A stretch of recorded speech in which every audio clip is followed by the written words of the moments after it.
ఒక 2-3 రోజుల నుంచి బిఆర్ నాయుడు గారి టార్గెట్లో నన్ను పవన్ చేసి తెనాలి లెటర్ ఒకటి క్రియేట్ చేసి ఒక నాటకీయ పరిణామాలు చోటు చేసుకున్నాయని మనందరం చూసాం. దీనంతటికీ కారణం ఏంటయ్యా అంటే తిరుమల లడ్డు.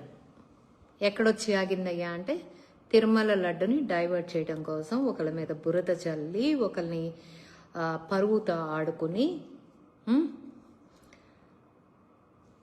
చేసిన వికృత క్రీడ. వాళ్ళ మనోభావాలతోటి వాళ్ళ జీవితాలతోటి ఆడుకున్న విచిత్రమైన ఆట. ఓకే, నేను ఇవాళ దాని గురించి కన్నా కూడా దీనివల్ల లాభం ఎవరు పొందారు, దీనివల్ల నష్టం ఎవరు జరిగింది అనటం అనిపించుకోవటం, వీటి మీద మాట్లాడుకుందామండి. ఇప్పుడు నేను ఒక టీడీపీ యాక్టివిస్ట్ని. నా మీద ఒక ఎలిగేషన్ తీసుకొస్తే నా కుటుంబాన్ని నష్టపరిచారు. నా కుటుంబాన్ని నష్టపరిచినప్పుడు నష్టం ఎవరికి? నాకు, నా పార్టీకి. అకారణంగా నా ఫోటో తీసుకెళ్లి పెట్టి పైన బెదవ మ్యాటర్ ఏదో పెట్టేసి దాన్ని ప్రచారం చేసి, అంటే నేనేంటో నేను తెలిసిన వాళ్ళందరికీ తెలుసు. నేను అది ప్రూవ్ చేసుకునే ఉద్దేశంగా నేను ఇప్పుడు ఈ లైవ్ పెట్టలేదు. పోతే ఏంటంటే అసలు అనటం అనిపించుకోవటం ఎవరు ప్రారంభిస్తున్నారు? వైసీపీ మూకంతా అని టీడీపీ వాళ్ళని రెచ్చగొట్టి టాపిక్ డైవర్ట్ చేసి ఇలాంటి నిందలేసి వాళ్ళు చేసిన తప్పుల్ని పాపాలని కడుక్కునే ప్రయత్నం చేస్తుంది. నిజం కాదా? చెప్పండి. ఏ తప్పు చేశారు? ఎంత తప్పులు చేశారు? 2019 నుంచి 2024 వరకు చేసిన పాపాలు, నేరాలు, ఘోరాలు ఎన్ని? అంతం ఉందా? అసలు దేనికైనా ఫుల్ స్టాప్ ఉందా? అరాచకానికి ఎక్కడైనా కామ అయినా ఉందా? ఎంత స్థాయిలో వీళ్ళు అరాచకాలు చేశారు, ఎంత హింసాత్మకమైన చర్యల్ని చేపట్టారు. దీనికోసం ఒక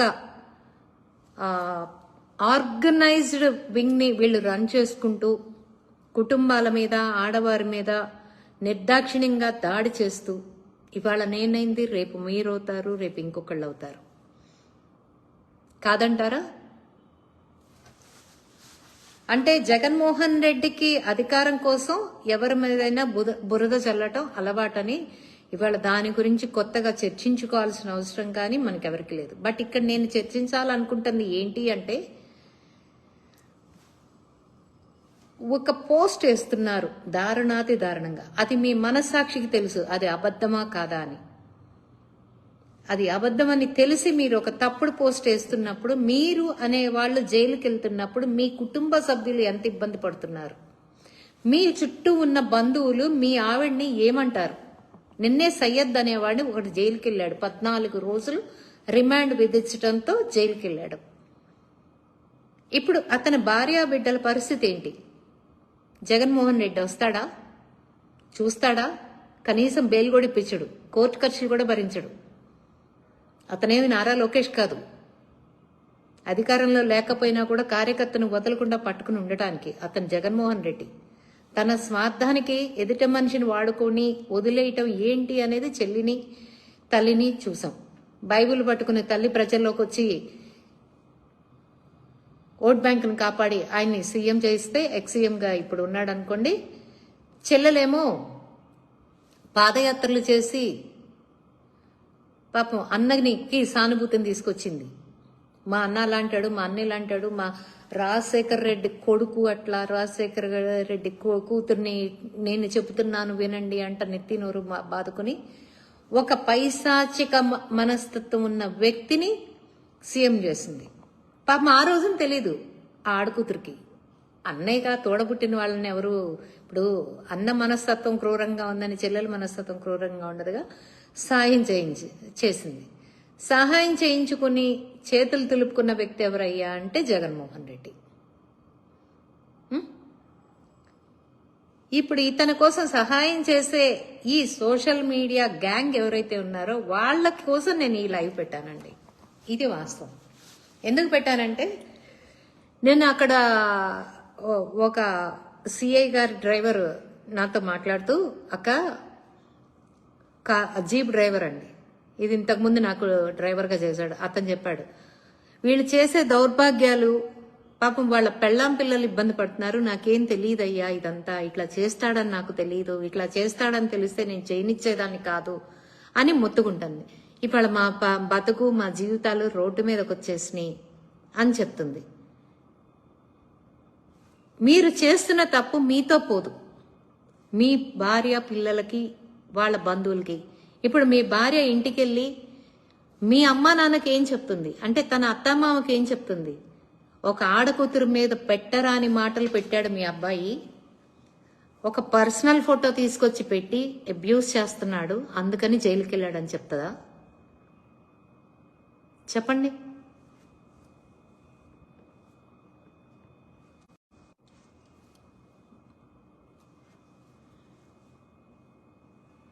చెప్పండి అయ్యా, దేనికోసం ఇదంతా? ఎవరి కోసం చేస్తున్నారు? ఇంట గెలిచి రచ్చగలవమన్నారు. ముందు పెళ్ళాం పిల్లల్ని సవ్యంగా చూసుకుని సవ్యంగా వాళ్ళకి కూడు గుడ్డ నీళ్లు ఉన్నాయో లేదో చూసి అప్పుడు రాజకీయాలకి రండి. నేనేదో డబ్బుంటేనే రండి, తింటానుకుంటేనే రండి అని నేను చెప్పను. రాజకీయం చెయ్యండి, అది హెల్దీగా చెయ్యండి, హెల్దీగా చేయండి. ఒక పదవి కోసమో 10 రూపాయల నోటు కోసమో 100 రూపాయల కట్ట కోసమో మీరు మీ బతుకుల్ని తాకట్టు పెడితే దాని తరువాత మీ పెళ్ళాం పిల్లలు పడే బాధ అవమానాలు, ఇవాళ మమ్మల్ని అవమానించామని మీరు ఫీల్ అవుతున్నారు. కానీ మీరు చేస్తున్న తప్పుల వల్ల మీరెళ్ళి లోపల కూర్చుంటే మీ పెళ్ళాం పిల్లలు అవమానాలు పాలవుతారు. ఏ అవమానాలైతే మమ్మల్ని చేశామని భ్రమపడుతున్నారో వాళ్ళు అవమానపడతారు. నీ మొగుడు అలా, నీ మొగుడిలా, నీ కొడుకిలా, నీ కూతురిలా అని చెప్పేసి ఇరుగు పొరుగు వాళ్ళు పొడిచే పోట్లకి నానా ఇబ్బంది పడతారు. రూపాయి కోసం 10 రూపాయి కోసం జీవితాన్ని మాత్రం తాకట్టు పెట్టుకుని ఇలాంటి పనికి మాలిన వ్యక్తి కోసం తపన పడితే మీరు, జగన్మోహన్ రెడ్డి అన్నాడు ఒక విష పురుగు. ఈ విష పురుగుకి అధికారమే కావాలి, ఎవరి శ్రేయస్సు అక్కర్లా, ఆంధ్ర రాష్ట్ర ప్రజల శ్రేయస్సు అక్కర్లా, కుటుంబ శ్రేయస్సు అక్కర్లా, తన అధికారం తను కావాలి. అధికార దాహంతో పడిపోతున్నాడు. పోనీ అధికారం వచ్చిన తర్వాత ఏమన్నా చేతిలో పెట్టుకుని రాష్ట్రాన్ని ఏమైనా ఉద్ధరిస్తాడా అంటే ఏమడు పబ్జీ ఆడుకుంటాడు. ఎవడో చేసిన పనులు తన ఖాతాలో వేసుకుని క్రెడిట్ చోరీ చేస్తాడు, అంతకు మించి ఏం చేయడు. ఈ మాట అంటే మళ్ళీ వచ్చేస్తారు ఎల్ఎం అంట. వినటానికి మాకు కూడా చీదరగానే ఉంది, కాదని నేను అన్ను. కానీ ఏం చేస్తాం, తప్పట్లా. భావి భారత పౌరుల కోసం, రేపటి తరం భవిష్యత్తు కోసం మా జీవితాలను సమతలుగా నిలబడుతున్నాం అనుకుంటున్నాం. తప్పట్లేదు. ఎందుకంటే జగన్మోహన్ రెడ్డి లాంటి వాడు మళ్ళీ వచ్చాడు అంటే ఇంకా అంతే. అభిమానం ఉండొచ్చు, మీ నాయకుడు అంటే అభిమానం ఉండొచ్చు, కానీ ఒక సామెత ఉంది, తమ్ముడు తనాడైనా ధర్మం మాట్లాడమనుంది.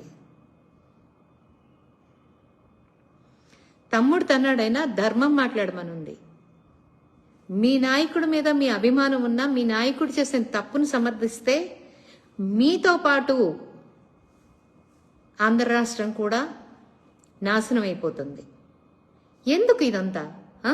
ఎవరి కోసం చేస్తున్నారు మీరు అదంతా? ఏం సాధించడం కోసం చేస్తున్నారు మీరు ఇదంతా? చెప్పండి.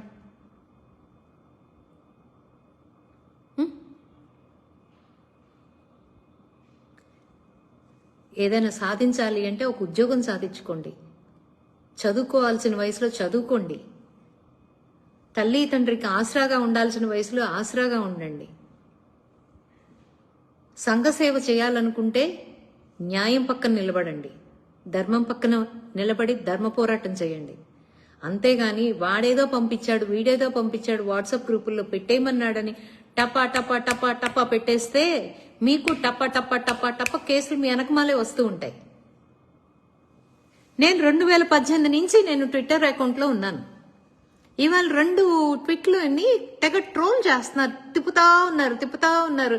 నేనేదో నేరం ఘోరం చేశానని చెప్పి తిప్పుతా ఉన్నారు. అలాగే ఆ ట్వీట్ల కింద ఉన్న బూతుల్ని కూడా ఒక్కసారి స్క్రీన్ షాట్లు తీసి తిప్పండి రాబాయ్, మీ అమ్మలకి చూపించండి రాబాయ్, ఇదిగో ఇన్నున్నాయి, ఇందులో తప్పేంటమ్మా అని అడగండి. ఒక్కళ్ళన్నా, ఒక్క కొడుకు తల్లన్నా బాగుందిరా శబాష్ రాని భుజం తట్టుద్దేమో, అప్పుడు వచ్చి ట్వీట్లు పోస్టులు వేయండి.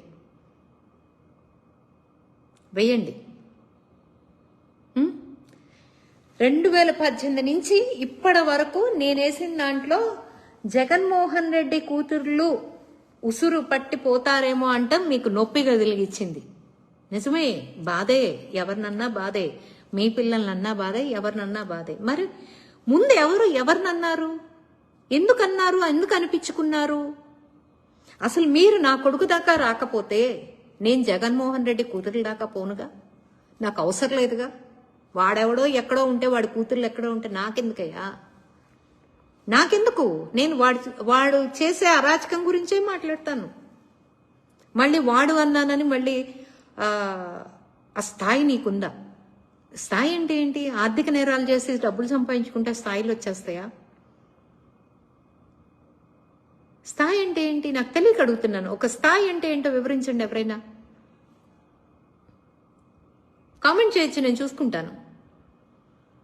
మాట్లాడితే స్థాయి స్థాయి స్థాయి స్థాయి నీ స్థాయి ఏంటి? నువ్వు మాట్లాడే స్థాయి ఏంటి? నేను ఒక ఆంధ్ర రాష్ట్ర సివిలియన్, నేను ఒక పౌరురాల్ని, ఆంధ్ర రాష్ట్రానికి నేను ఒక ఓటు హక్కు ఉన్నదాన్ని, నాకు ప్రశ్నించే రైట్ ఉంది.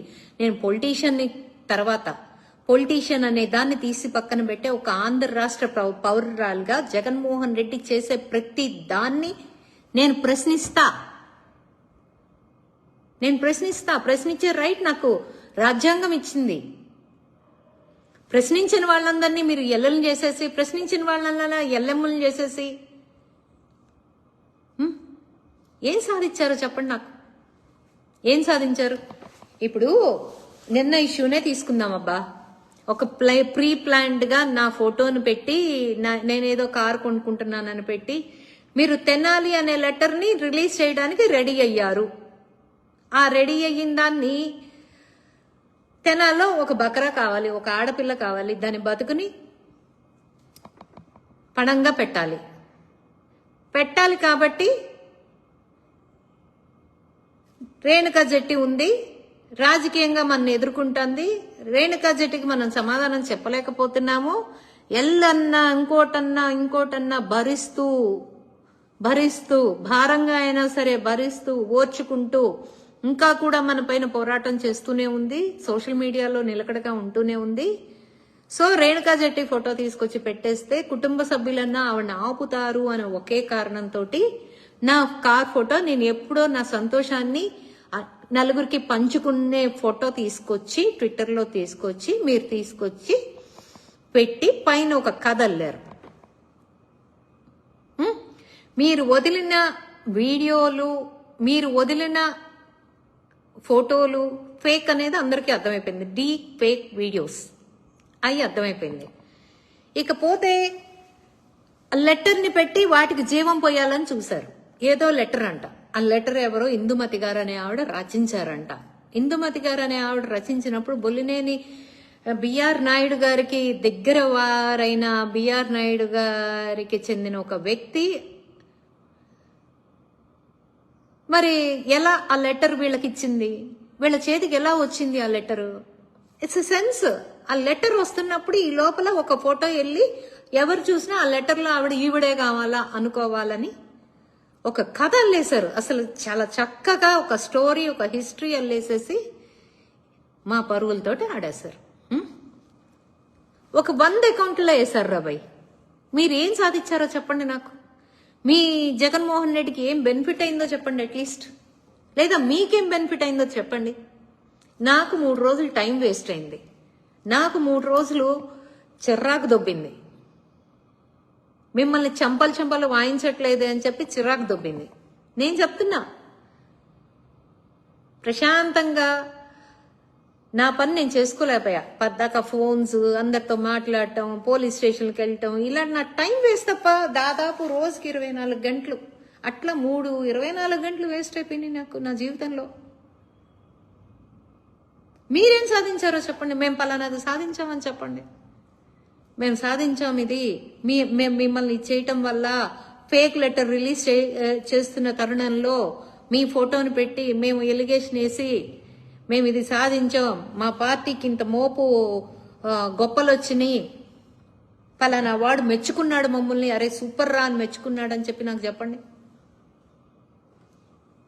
ఊస్తున్నారు రా బాబు, మిమ్మల్ని ఊస్తున్నారు. సో నేను చెప్పేది ఏంటంటే, జగన్మోహన్ రెడ్డికి అవసరానికి వాడుకుని వదిలేయటం అలవాటు. ఆ జగన్మోహన్ రెడ్డి చేస్తున్న పనుల్ని సమర్థిస్తూ రాష్ట్రాన్ని నాశనం చేయటంలో మీ వంతు పాత్రని మీరు చెయ్యొద్దని, వాడికి సహకరించొద్దని కోరుకుంటూ, మంచి చెడు మీ కుటుంబ సభ్యులకి ఏ రకంగా ఉపయోగపడగలం, లేదా ఆంధ్ర రాష్ట్ర ప్రజలకు ఏ రకంగా నాకు ఉపయోగపడమని నేను అడుక్కోట్లా. ఆంధ్ర రాష్ట్ర ప్రజలకి మీ వంతు ఏదన్నా చేయగలిగితే చెయ్యమని, ఇలాంటి దరిద్రాల్ని క్యారీ అవుట్ చేసుకుని మీ కుటుంబంలో మీ అమ్మల్ని, మీ అక్కల్ని, మీ చెల్లెళ్ళని హింస పెట్టొద్దని. ఇవాళ మీరు నా ఫోటో పెట్టారా, ఇప్పుడు నా కోపం వచ్చి నేను మీ వాళ్ళ ఫోటోలు బయటకు తీస్తే ఎట్లుంటుంది ఒక్కసారి ఆలోచించండి. ఇప్పుడు నా కొడుకుని అన్నారని చెప్పి జగన్మోహన్ రెడ్డి ఆ కూతుళ్ళని అన్నాను నేను, నన్ను అన్నారని చెప్పి భారతిని అన్నాను. ఇప్పుడు నా ఫోటో పెట్టారని పెట్టినోడల్లా పిల్లలు పెళ్ళాలు ఫోటోలు తీసుకొచ్చి నేను పెడితే ఎక్కడుంటారు అంటే ఫేక్ అకౌంట్ కాబట్టి మీకు ధైర్యమా? ఒక్క ఫోటో మీ సొంతంగా పెట్టుకోలేనప్పుడు ఎందుకురా జీవితం, ఎందుకురా భయ జీవితం? మీరు పలానా అని చెప్పుకునే ధైర్యం దమ్ము మీకు లేనప్పుడు, మీరు ఫేక్ అకౌంట్లు పెట్టుకుని బతుకుతున్నప్పుడు, అసలు మీరు ఎవరికి చెందిన వాళ్ళో కూడా తెలియకుండా అడ్రస్ లేని వాళ్ళలాగా, నిజంగా చెప్తున్నా అడ్రస్ లేని వాళ్ళలాగా, ఊరు పేరు లేని అనామకుల మాదిరి ఫేక్ అకౌంట్లు వేసుకుని వచ్చేసి తిట్టడానికి, జగన్మోహన్ రెడ్డికి ఉపయోగపడటానికి, అధికార దాహం తీర్చడానికి వచ్చి కూర్చున్నారు. టెక్నాలజీలు పెరిగినాయని తెలుసు మీకు. నీతులు చెప్పాలయ్యా, ఎందుకంటే వాళ్ళ తల్లిదండ్రులు ఎలాగూ చెప్పట్లేదు. కనీసం నా ఓటి ఒక తల్లి అన్నా, నేను ఒక బిడ్డకి తల్లిని, ఆ తల్లి స్థానంలో వాళ్ళకి మంచి చెప్పే ప్రయత్నం చేస్తున్నా నేను. వింటే వాళ్ళ అదృష్టం, వినకపోతే వాళ్ళ కర్మ. చెప్పడం నా బాధ్యత అనుకుని నేను చెప్తున్నా. వినటం వినకపోవడం ఇక వాళ్ళ కర్మ, అది నేనేం చేయలేను. ఒకడు అంటాడు ఏంటి, నా కారు టైర్లు అరిగిపోయే వరకు వాళ్ళ అధికారంలోకి వచ్చినాక ఊరు తిప్పుతారంటే నేను రెడీగా ఉండాలంట. మీ అధికారంలో నుంచేగా నేను ఇక్కడికి వచ్చింది, ఇప్పుడు ఈ అధికారంలోకి వచ్చింది. ఆ 5 సంవత్సరాలు ఏ పాటి తిప్పారు నన్ను, కేసులు పెట్టారు, ఏ పాటి తిప్పారు. పోనీ ఏ రోజన్నా నా అకౌంట్ లాక్లో ఉంటాం మీరెవరన్నా చూసారా? పబ్లిక్లోనే ఉంది, నేను ఏ అకౌంట్ లాక్ చేసుకోవాలా. మీరన్న బూతులు, ఇప్పుడు ఎదిటాడు అనే బూతులను కూడా భరించడానికి నేను రెడీ అయ్యా. నేను యుద్ధానికి దిగాను. జగన్మోహన్ రెడ్డి అనే ఒక విధ్వంసం మీద యుద్ధానికి నేను దిగాను. నాకు తెలుసు ఇందులో ఎంత ప్రమాదం ఉందో, మీరు ఎంత ప్రమాదకారులైన వాళ్ళు, రపరప అంటూ కూర్చునే వాళ్ళో నాకు తెలుసు. అందుకని యుద్ధం చేయకుండా భావి భారత పౌరుల్ని, ఆంధ్ర రాష్ట్ర పౌరుల్ని, భవిష్యత్తున్న వాళ్ళకి జీవితం లేకుండా చేయమంటారా? నా వంతు ప్రయత్నం నేను చేస్తా. నేను ఈ యుద్ధం చేస్తా. వినాశనం పైన యుద్ధం చేస్తా, ఒక అరాచకం పైన యుద్ధం చేస్తా.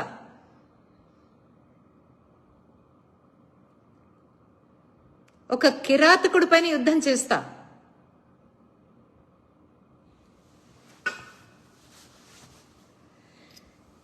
ఇంకా 3 ఏళ్లుంది పాప. 3 సంవత్సరాలు అంటే 360 రోజులు ఇంటూ 3.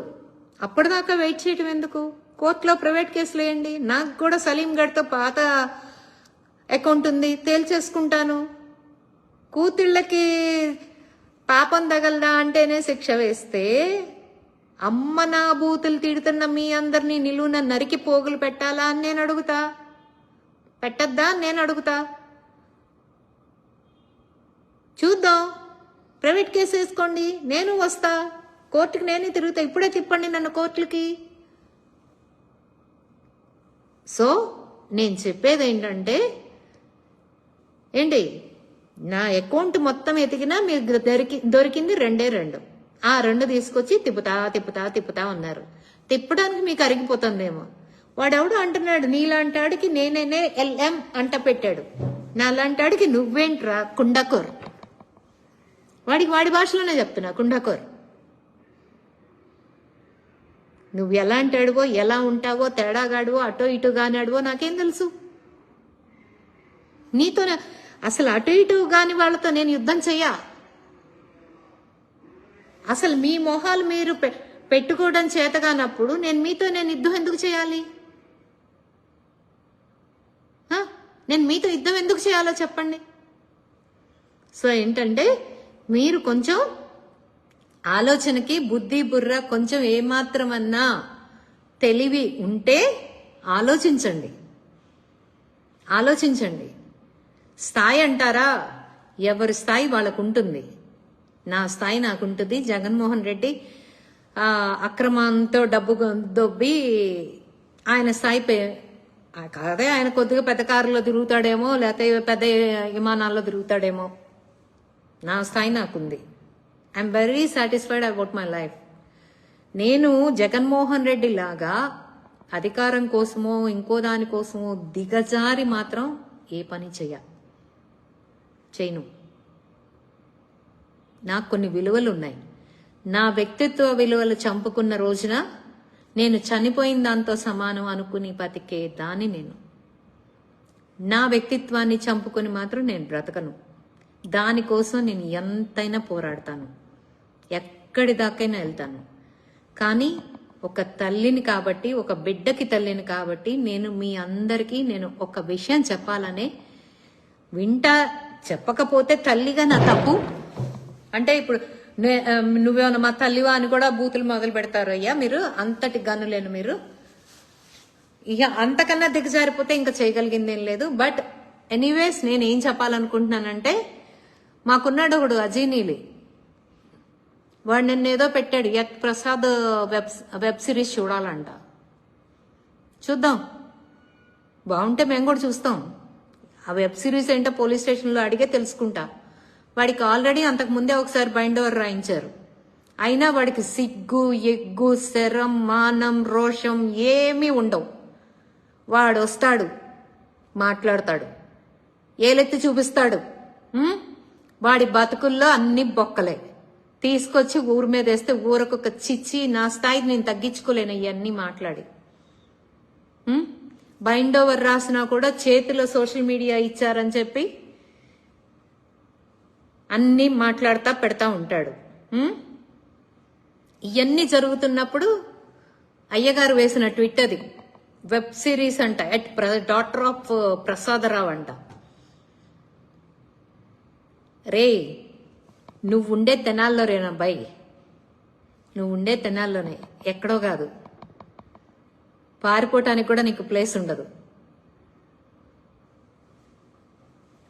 ఇప్పటికే నువ్వు చాలా ఎక్కువ చేసావు. గత 5 ఏళ్లలోనే చాలా ఎక్కువ చేసావు. దాని కిందకు వచ్చి ఎవరో ఉత్తముల్లాగా పెడుతున్నారు పోస్టులు, అబ్బో కామెంట్స్. ఉత్తముల్లాగా, ఇతను ఒక ఉత్తముడు, ఆ ఉత్తముని వెనకేసుకొస్తూ ఇంకో ఉత్తములంతా కింద పడుతున్నారు. అరే ఏంటి అరే అంటున్నావంట. అరే అనే అంట. మీ ఇంట్లో పెళ్ళాలకి రంక్ అంటగట్టి మాట్లాడితే మీరు ఏంట్రా బాబు, ఏంట్రా బంగారం అని మాట్లాడతారా? ఇంకా తేడాగా మాట్లాడతారు. కానీ నేను ఆ తేడా భాష మాట్లాడలేను కాబట్టి, నేను ఇంకా సంస్కారవంతంగా ఉంటున్నాను కాబట్టి నేను సంస్కారంగానే సమాధానం చెప్తున్నాను. రా బాబు, కొంచెం మీరు, నేనేం ఎగిసి పట్టలేదు, కానీ నేను మాత్రం పోరాటం చేస్తాను అనే దానికి మాత్రమే నిన్న అరెస్టు, ఆ రిమాండ్. తప్పు చేస్తే మాత్రం రేణుకా జెట్టి వదిలిపెట్టదు అనే దానికి అదొక ఉదాహరణగా తీసుకోండి. మీ మంచికే చెప్తున్నా, మళ్ళీ చెప్తున్నా, ఒక అరాచకానికి మీరు సపోర్ట్ చేస్తున్నారు. మీ కుటుంబాలని రిస్క్లో పెట్టుకుంటున్నారు. రేపెప్పుడో వచ్చినప్పుడు చూస్తాం కదా అనుకుంటున్నారు. మాట పడిన వాళ్ళు, నింద పడిన వాళ్ళు 3 సంవత్సరాలు తేరగా కూర్చోరు. అది గుర్తుపెట్టుకోండి. ఇంకా 3 సంవత్సరాలు ఉంది. 3 సంవత్సరాలు అంటే ఆమె పట్టనంగానే రాత్రి తెల్లారైపోదు. 3 సార్లు 365 రోజులు గడవాలి. అప్పుడు వస్తుందో సస్తుందో తెలీదు మీకు. అసలు రాదురా బాబు అని చెప్తే మీకు వినరు, మీకు అర్థం కాదు. సో ఏంటంటే చదువుకునే వయసులో ఉన్న వాళ్ళు చదువుకోవాలని, సంస్కారవంతంగా ఉండాలని, నీతి నిజాయితీగా పోరాటాలు చేయాలని, మీలాంటి సైకోగాళ్ళని మళ్ళీ మిమ్మల్ని చూసి వాళ్ళ స్కూల్లో పాపం టీచర్ని కొట్టాడు ఒక పిల్లోడు. అంటే అది షార్ట్ టెంపర్తోనే కొట్టుండొచ్చు, కాదని నేను అనను కానీ, బట్ అలాంటి నేచర్ ఎక్కడి నుంచి వచ్చింది? మీలాగా ప్రవర్తించే వాళ్ళ నుంచే రప రప రప రప అనే మీలాంటి ఒక పైశాచిక తత్వం ఉన్న ఒక నాయకుడు దగ్గర నుంచి ఎక్స్ సీఎం అయిన జగన్మోహన్ రెడ్డి నేర్పిన అరాచక నుంచి, క్రైమ్ నుంచి వచ్చిన తత్వం అది. గురువును పూజించేవాడు ఎప్పుడూ కూడా గురువు మీద చెయ్యెత్తాడు. గురువు దైవంతో సమానం. కానీ ఇవాళ ఎత్తారు అంటే మీ వల్ల, మీరు చేస్తున్న అరాచకం వల్ల. ఇవాళ ఒకటి చేశాడు, వాళ్ళ ఇంట్లో వాళ్ళ తమ్ముళ్ళో అన్నలో ఉంటే దాన్ని చూసుకుని వాళ్ళ తమ్ముళ్ళు కూడా ఇలానే వెళ్ళాలన్నమాట, ఇదే కరెక్ట్ రూట్ అనమాట, ఇట్లానే వెళ్ళాలన్నమాట అనుకుని వాళ్ళ భవిష్యత్తు కూడా నాశనం చేసుకునే పరిస్థితులు వస్తాయి. కాబట్టి మీరు మారటానికి ప్రయత్నం చేయండి. ఒక కిరాతకుడికి మాత్రం సపోర్ట్ చెయ్యొద్దు. మీ ఇష్టం ఇంకా. కానీ మేం మాత్రం మా జోలికి వస్తే వదిలిపెట్టే ప్రసక్తే లేదు. గుర్తుపెట్టుకోండి, వదిలిపెట్టే ప్రసక్తే లేదు. ఇది మిడిసిపాటు అనుకోండి, పొగరు అనుకోండి, అహం అనుకోండి, ఏమైనా అనుకోండి, మా జోలికి వస్తే మాత్రం వదిలే ప్రసక్తే లేదు. సంస్కారవంతంగా మాట్లాడండి, సమస్య మీద మాట్లాడండి, సమస్య మీద చర్చించండి. అంతేగాని ఆడవాళ్ల క్యారెక్టర్ వాళ్ళని అడ్డం పెట్టుకుని మీ పబ్బం గడుపుకునే రీతిలో మీరెళ్తే మాత్రం ఊరుకోము. అరాచకంగా వెళ్ళిపోతే మాత్రం అస్సలే ఊరుకోము. సో మీ అదుపుల్లో మీరుంటారని ఆశిస్తూ, మంచి కోసం పోరాడతారని నమ్ముతూ, ఎందుకంటే మీ జగన్మోహన్ రెడ్డికి ఎప్పుడు ఇలాంటి నీతులు చెప్పే అవకాశం కూడా లేదు. ఇక అతను మారడు, సావడు. సో మీరన్నా మీ పేరెంట్స్ కోసం, మీకోసం కాకపోయినా మీ పేరెంట్స్ కోసం మారాలని ఆశిస్తూ సెలవు తీసుకుంటున్నాను. Thank you.